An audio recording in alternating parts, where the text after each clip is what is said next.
Bismillahirrahmanirrahim. Assalamualaikum warahmatullahi wabarakatuh. Alhamdulillah nahmaduhu wa nasta'inuhu wa nastaghfiruh wa natubu ilaih.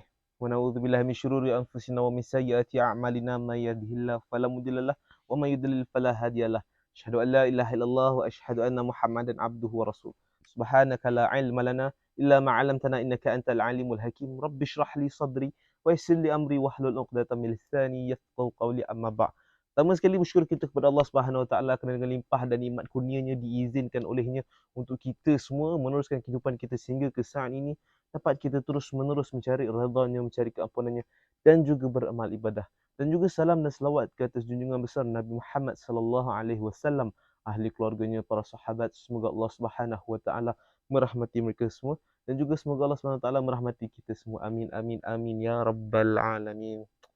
Alhamdulillah, pertama sekali saya ingin ucapkan jutaan terima kasih kepada para penonton sekalian yang masih setia dengan saya dalam siri Ramadan 2022 #Ibrah Al-Quran dan As-Sunnah. Terima kasih banyak. Jazakumullah khair. Barakallahu fikum. Dan kepada mereka yang baru join kita dalam siri Ramadan ni, saya ucapkan selamat datang.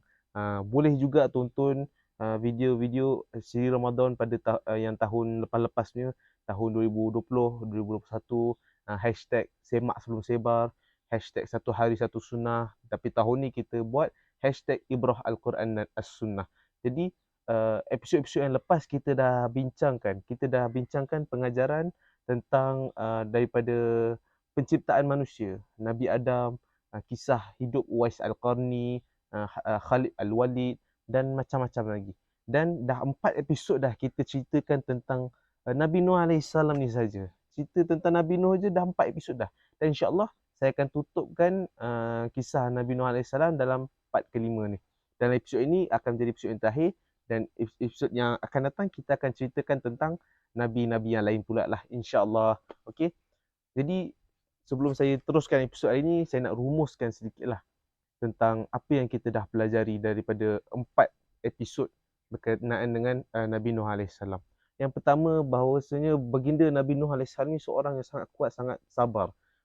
Baginda melakukan kerja dakwah baginda walaupun ratusan tahun tau, bukan setahun dua, bukan sehari dua, bukan seminggu dua, bukan sebulan dua, ratusan tahun baginda berdakwah dan hanya sedikit sahaja, segelintir sahaja daripada mereka yang menerima dakwah Nabi Nuh AS. Itu yang pertama, betapa kuatnya baginda. Yang keduanya, manfaat daripada meminta keampunan daripada Allah Subhanahu Wa Taala.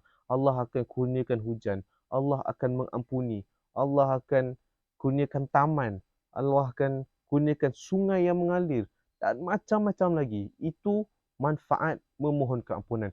Dan Nabi Nuh yang sendiri cerita, apabila Nabi Nuh berdakwah kepada kaumnya, dia kata, mohonlah keampunan daripada Allah SWT. Allah ni Maha Pengampun, kan? Kemudian Nabi Nuh ni cerita apa manfaatnya. Kita dah cerita dalam episod yang lepas. Dan kemudian kita dah ceritakan tentang nasihat yang sampai kepada diri kita ni ada limit dia, ada kuota dia. Macam umat Nabi Nuh ni, Nabi Nuh dah dakwah sampai satu hari tu Nabi Nuh dah penat dah. Nabi Nuh pun mengadu ke Allah. Allah kata, dah cukup. Mereka yang ikut kau, itu saja yang akan ikut kau. Yang lain tu tak payah hiraukan lagi dah. Tak payah fikir apa mereka nak buat. Kita dah tutup. Apa jadi mereka, nanti kita akan cerita dalam episod ni. Kan? Kemudian selepas daripada itu, antaranya itu je lah, kan? Dan untuk episod kali ni kita akan menceritakan tentang setelah baginda Nabi Nuh AS ni dah penat melakukan kerja-kerja dakwah, Allah SWT memerintahkan baginda untuk pergi membina bahtera di bukit. Kan? Apabila logik akalnya lah, kan, kalau kita nak bina kapal ni mestilah bina kapal yang berdekatan dengan laut, betul tak? Tapi Allah perintahkan Nabi Nuh ni untuk membina kapal di atas bukit. Dan orang-orang kaumnya yang tak ikut dia tu pun mengejek-ngejek je lah. Dulu kau kata kau ni Nabi, sekarang ni kau bina kapal, kau ni dah gila ke apa kan? Tapi itulah, mereka tidak tahu bahawasanya azab Allah tu akan datang. Dan kemudian Allah pun perintahkan kepada Nabi Nuh AS ni untuk membawa haiwan-haiwan bersama dengannya, berpasang-pasangan 2 ekor, pasangan jantan betina, apa-apa semua haiwan yang ada naik bersama-sama di dalam bahteranya. Kemudian pengikut-pengikutnya yang terima dakwahnya bawa masuk sekali ke dalam kapalnya. Tapi kisah yang menyayat hati daripada kisah Nabi Nuh alaihi salam ni dalam episod yang terakhir ni,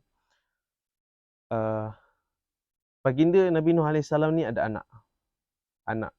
Tetapi sedihnya anak lelaki dia ni menolak dakwah Nabi Nuh alaihi salam. Menolak ajakan Nabi Nuh alaihi salam. Nabi Nuh ni ajak anak dia, jom kan. Tapi anak dia kata tak apa. Nanti hujan turun, nanti kalau banjir ke apa, nanti aku berenang ke tempat yang lebih selamat. Tapi dia tak tahu bahawa azab Allah tu sangat berat. Dan kita tak boleh menolak macam senang cerita anak dia ni anak yang derhaka lah kan. Anak yang derhaka. Dia menolak bapanya, pelawaan bapanya. Jadi pengajaran dalam episod kali ini, yang pertama sekali kita dapat rumuskan daripada 5 episod ni. Tengok ratusan tahun Nabi Nuh ajak berdakwah kepada umatnya kan, tapi di akhirnya mereka ini ditimpakan azab. Kenapa? Kerana mereka ni ingkar, sombong dan masih mengikut berhala-berhala yang telah diciptakan oleh tangan manusia sendiri yang tak mampu berbuat apa-apa.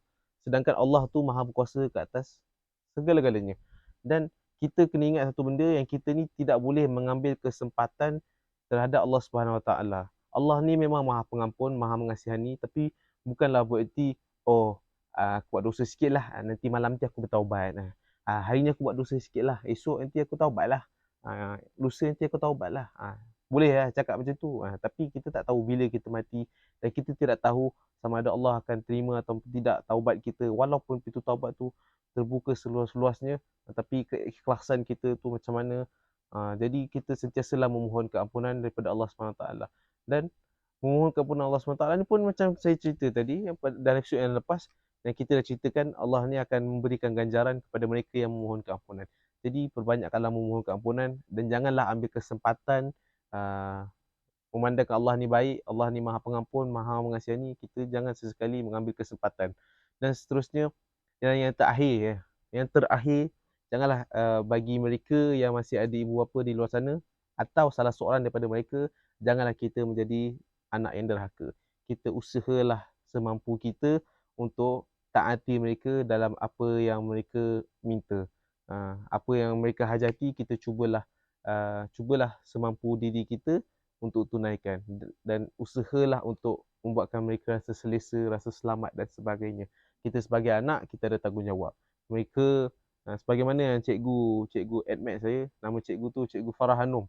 Dia pernah cakap dengan saya, lain orang lain rezekinya. Ada orang rezekinya dapat sambung belajar kan. Ada orang rezekinya dapat kerja baik. Tapi ada juga orang rezekinya dapat jaga mak ayah. Waktu tu sebenarnya saya pun tak terfikir kan. Tapi bila cikgu saya tu, Cikgu Farah tu cakap macam tu, baru saya terfikir. Rupanya dapat jaga mak ayah ni juga merupakan satu rezeki Allah Subhanahu Wa Taala. Tapi ramai daripada kita yang tak nampaklah benda tu. Sebenarnya manfaat berbakti kepada ibu bapa ni sangat besar. Macam kita cerita episod lepas tentang ibu dan anak, boleh tengok episod tu. Apa jasa ibu dan ayah kita ni. Jadi sampai di sini sajalah kisah Nabi Nuh AS. Moga-moga pengajaran yang saya dah kongsikan tu dapat kita implikasikan dalam hidupan seharian kita, dan dapat kita kongsikan kepada semua orang, ahli keluarga kita, saudara mara kita, kawan-kawan dan semuanya lah. InsyaAllah kita jumpa lagi dalam episod yang akan datang dalam siri Ramadan 2022 #Ibrah Al-Quran dan As-Sunnah. Sekian, terima kasih banyak-banyak kerana menonton. Jazakumullah khair, barakallahu fikum. Sekian, Assalamualaikum warahmatullahi wabarakatuh.